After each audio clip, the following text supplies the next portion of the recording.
Assalamualaikum,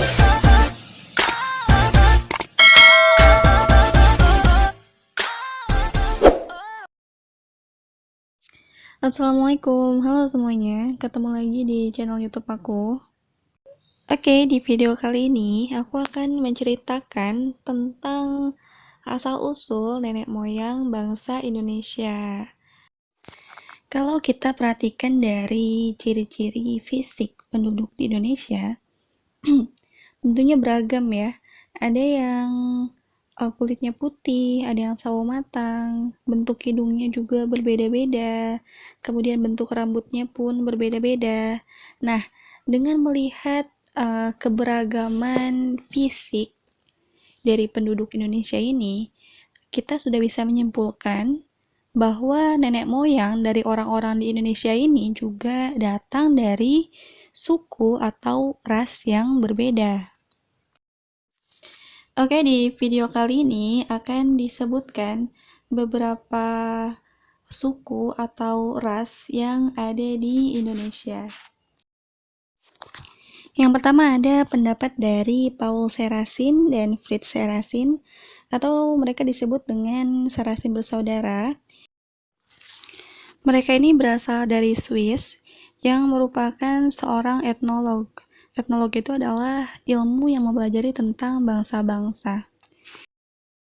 Jadi menurut Serasin bersaudara ini, penduduk asli Indonesia ini datang dari suatu ras yang berkulit gelap dan bertubuh kecil. Nah, ras ini pada awalnya mendiami Asia bagian Tenggara, yang pada saat itu masih bersatu sebagai daratan pada zaman es atau periode glasial.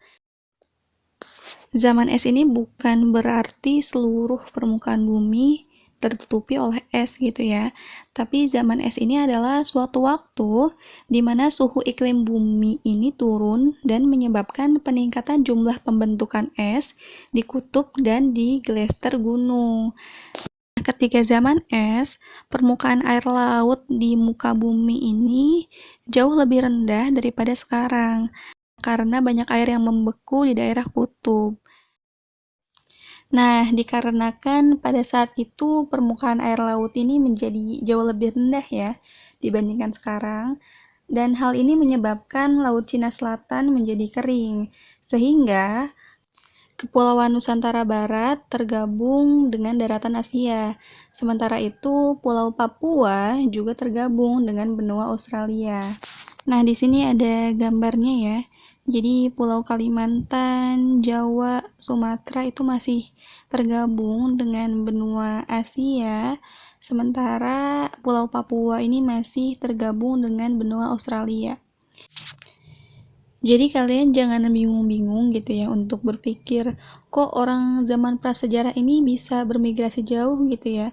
Sedangkan lautannya luas gitu ya. Harus perlu perahu, sedangkan pada zaman itu teknologi belum secanggih yang sekarang. Ya memang kalau kalian melihatnya dengan bentuk permukaan bumi yang sekarang, tapi pada saat itu keadaan bentuk muka bumi jauh berbeda dengan yang sekarang. Pada saat itu masih banyak daratan-daratan yang tergabung sehingga memudahkan orang-orang prasejarah ini untuk bermigrasi. Jadi nggak perlu tuh pakai perahu untuk bermigrasi, mereka cukup berjalan kaki aja gitu. Tapi pastinya akan membutuhkan waktu yang lama ya, sehingga mereka akan sampai di Nusantara ini. Oke, balik lagi ke pendapat dari Serasin bersaudara yang menyatakan bahwa nenek moyang Indonesia ini asalnya dari Asia bagian Tenggara yang disebut dengan bangsa Veda yang artinya imigran. Nah, orang-orang Veda ini kemudian menyebar ke timur dan mendiami di beberapa wilayah di Indonesia, diantaranya di wilayah Papua, Sulawesi Selatan, Timur Barat, dan Flores. Oke, itu tadi pendapat dari Sarasin bersaudara. Semoga teman-teman bisa mudah memahaminya ya. Selanjutnya ada ras lain yang juga terdapat di Kepulauan Indonesia, yaitu ras Melanesoid. Mereka ini tersebar di Lautan Pasifik di pulau-pulau yang letaknya di sebelah timur Irian dan benua Australia. Ras Melanosoid ini disebut juga dengan ras Negroid. Kalian pasti pernah mendengar bukan tentang orang Negro gitu ya. Nah, orang-orang Negro ini kan yang kita tahu tinggalnya bukan di daerah Indonesia ya, tapi kebanyakan tinggal di wilayah Afrika. Nah, memang itu karena orang Papua dan orang Afrika itu ternyata setelah diteliti memiliki nenek moyang yang sama. Mereka adalah satu ras, sama seperti suku aborigin yang ada di Australia. Jadi suku aborigin itu adalah penduduk asli di benua Australia gitu. Dan setelah diteliti ternyata orang-orang di suku aborigin dengan orang-orang Papua itu masih memiliki ras yang sama. Jadi mereka masih satu nenek moyang gitu. Kok bisa? Ya tadi balik lagi ke dampak dari zaman es yang menyebabkan Pulau Papua ini masih terhubung gitu ya dengan Pulau Australia, jadi masih bisa berimigrasi pada saat itu. Kemudian pada perkembangan selanjutnya nih teman-teman, terjadi percampuran antara ras Melanosoid dan ras Melayu. Mungkin pada zaman dulunya ada perkawinan gitu ya antara orang yang beras Melanosoid dan ras Melayu. Kemudian lahir deh keturunan mereka yang blasteran gitu ya, yang disebut dengan ras Melanosoid Melayu. Yang mana pada saat ini mereka merupakan penduduk di Nusa Tenggara Timur dan Maluku.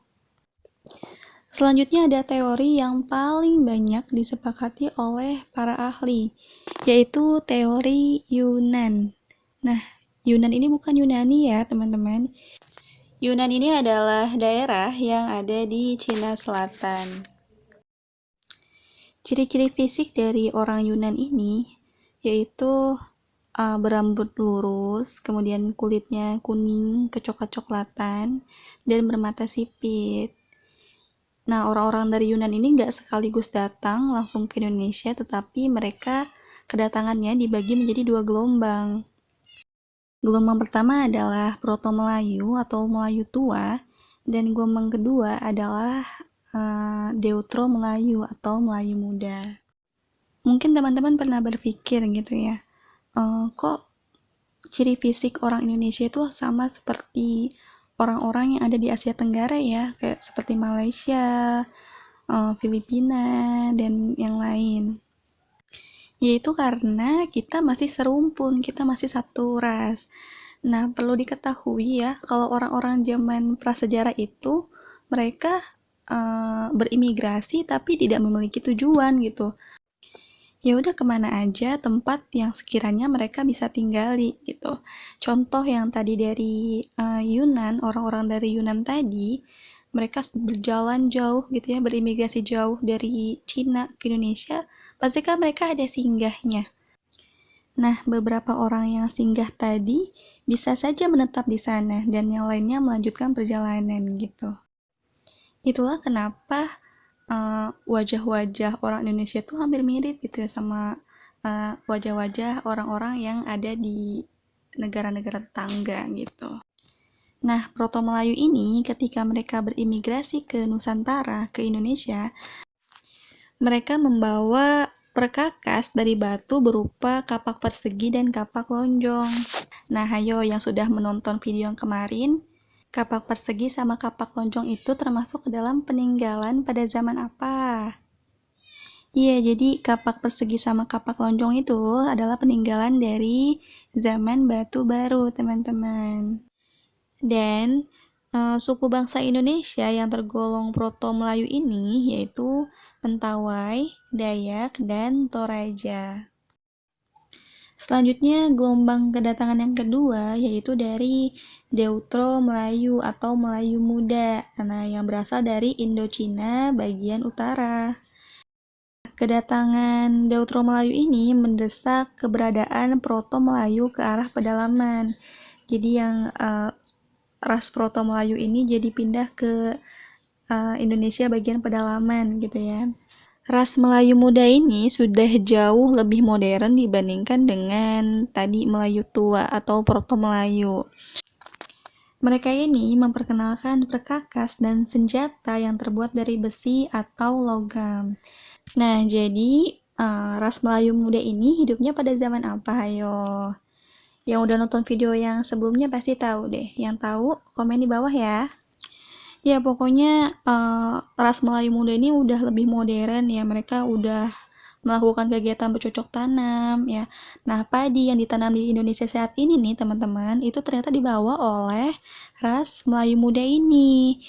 Bangsa Deuter Melayu ini mengembangkan peradaban dan kebudayaan yang lebih maju, teman-teman. Karena itu, mereka berkembang menjadi sebagian suku-suku yang ada di Indonesia saat ini, seperti suku Melayu, Minang, Jawa, Bugis, dan lain-lain.